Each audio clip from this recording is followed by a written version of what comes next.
तो एक साथ उसको वन लाइन में बताना बहुत मुश्किल होगा, पर इट इज़ प्रोबेबली मैं कुछ ज़्यादा बोल रहा हूँ, पर ठीक है, ज़्यादा ही बोलेंगे अब। पर इट इज़ इंडिया का game of thrones kind of a series. So बहुत कुछ है इसमें एंड बहुत मज़ा आने वाला है लोगों को।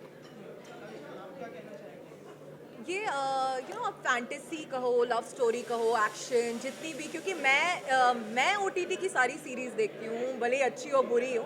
तो मैं दावे के साथ कह सकती हूँ मैंने ऐसा कुछ नहीं देखा अपने हिंदी ओटीटी में, कुछ नहीं देखा। और I am glad, thank you to Vibhu ji and Atrangi कि ये ऐसी सीरीज लेकर आ रहे हैं और सब कुछ मिलेगा आपको इसमें। इसीलिए ये 60 एपिसोड तक जाएगी, सीजन वाइज आएगी। एंड हम लोग बहुत एक्साइटेड हैं, बस 2 दिन बाकी हैं। अब फाइनली देखते हैं कि आप लोग को कैसा लगता है।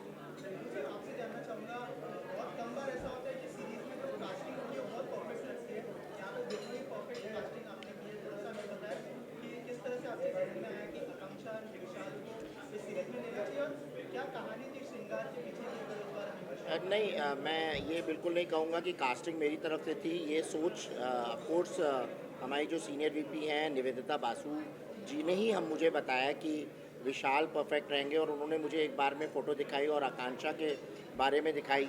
तो मैंने कहा कि दोनों एकदम परफेक्ट इसमें रहेंगे। और उन्होंने जब दोनों को दिखाया और मैंने कहा आप बात कर लीजिए, आई एम ओके। और जब इनको स्क्रिप्ट सुनाई, मुझे याद है कि हम लोग अनसुनी के सेट लगा हुआ था और आकांक्षा वहाँ आई थी। तो उन्होंने सेट देखा और उसके बाद निवेदिता जी से स्टोरी सुनी, वन लाइनर। तो उन्होंने बोल दिया कि नहीं, मेरे को ये करना ही करना है। तो और मैं आपको एक बात बहुत अच्छी बताना चाहूँगा, मैं बहुत थैंकफुल हूँ विशाल जी का, आकांक्षा जी का और एंटायर टीम का, चाहे वो डायरेक्टर हो और चाहे हमारे को एक्टर्स हो इसमें साथ में। उनका बहुत ज़बरदस्त सपोर्ट रहा। मैं बहुत सी बातें रिवील नहीं करना चाहता। मतलब ये एक स्टोरी एक ऐसी बन कर के आई है जिसमें क्या होता है कि बहुत मोनोटोनस हो जाता है चीज़ें, और चीज़ें जो होती हैं वो प्रॉपर, क्योंकि क्या होता है जब शुरू शुरू में जब बातें होती हैं ना कि ये शो कर रहे हैं और ये शो बन रहा है, तो उस वक्त क्या होता है जैसे एक लड़का लड़की जब एक पहली बार मिलते हैं ना, तो वो एक अलग एक्साइटमेंट होता है। और शादी के बाद क्या होता है कि पलंग पे जो है वो तौलिया गीला पड़ा हुआ है, तुम्हें पता नहीं है। तो वो जो एक भसड़ होती है ना, जो एक लड़ाई होती है ना, प्रोड्यूसर की, एक्टर्स की, डायरेक्टर्स की, या जिसकी भी, इवन चैनल का भी इंटरफेरेंस। मैं इसमें ये बताऊंगा कि आई एम रियली, मतलब मैं हाथ जोड़ के बहुत बहुत इन लोगों को धन्यवाद करना चाहता हूँ। ये हमेशा हर जगह खड़े रहे, हमेशा जब भी बोला गया अच्छा नहीं हमें करना है, क्योंकि इनका इतना अच्छा अटैचमेंट।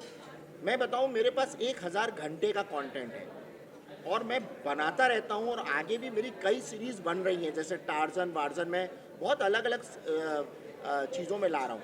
बट जो एक्टर्स का जो इसमें बॉन्ड देखा ना, जो चैनल के प्रति कि नहीं सर हम खड़े हैं, आप चिंता मत करिए, हम खड़े हैं, आप बताइए कहाँ चल रहा है। मतलब रियली, मतलब लोग कहते हैं कि सर एक्टर लॉबी जो होती है, हम सॉरी, मतलब मैं ये बोल रहा हूँ कि एक्टर लॉबी जो होती है ना बहुत अलग तरीके से सोचती है, मैं समझता हूँ। बट मैंने ये जो फेस देखा ना इसके अंदर, मतलब सच बताऊंगा, पैसा इन लोगों ने कोने में कर दिया। सर हमें पैसा बात की बात है, आप बताओ क्या करना है। I am really thankful thank you sir, thank you so thank you much. To so all much. Of them, all team, मतलब स्पेशली ये तो है ही है, लेकिन सारे लोगों ने।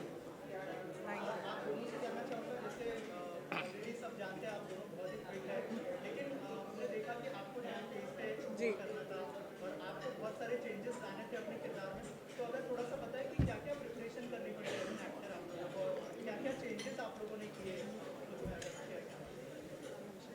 ये देखिए क्या होता है ना, जब आप कोई किरदार लेते हो ना, स्पेशली टेलीविज़न में क्या होता है, जब हम सीरियल्स करते हैं तो हम एक शूट करते हैं एपिसोड, घर चले जाते हैं, फिर अगले दिन अगला एपिसोड करते हैं, हमको नहीं पता होता कि क्या होने वाला है। बट जब आप एक सीरीज़ करते हो यार, एक फिल्म करते हो, तो आप उस किरदार को जीते हो। आप एक्चुअली उस किरदार को जीते हो कि उस टाइम पीरियड में आप वही किरदार करते हो। तो बहुत सारे चैलेंजेस थे। एक तो विश्वराज बेसिकली खिलजी है, पद्मावत का खिलजी।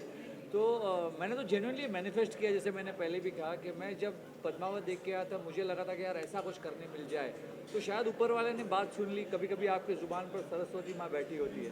तो जब मुझे ये रोल आया तो मैंने कहा ये तो यार कमाल है। एंड बहुत सारी प्रिपरेशन करनी पड़ी। बाल देख रहे हो आप, दाढ़ी देख रहे हो आप, बॉडी देख रहे हो आप, बाल दाढ़ी बॉडी राइम भी हो गया।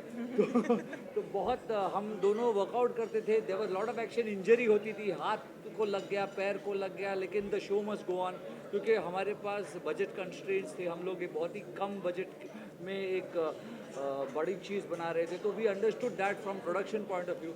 तो बहुत मेहनत की है हम दोनों ने, रात रात को जिम की चाबी लेकर बड़ोड़ा में दोस्ती करके। हमने दोस्ती कर ली ताकि हमें जिम की चाबी मिल गई। वहाँ 24 आवर्स जिम नहीं होता बॉम्बे जैसे। बॉम्बे जैसा नहीं होता। तो हम रात को शूटिंग खत्म करने के बाद जिम खुद खोलते खोलते थे। थे। ये हम दोनों शटर उठाते थे, वर्कआउट करते थे, एसी स्विच ऑफ करते थे, उसके बाद बंद करते थे और फिर आते थे, क्योंकि हमारे पास सिर्फ कुछ 6-8 घंटे होते थे। और विश्वराज के बहुत सारे शेड्स हैं, from being negative to falling in love with Abha to becoming handicapped.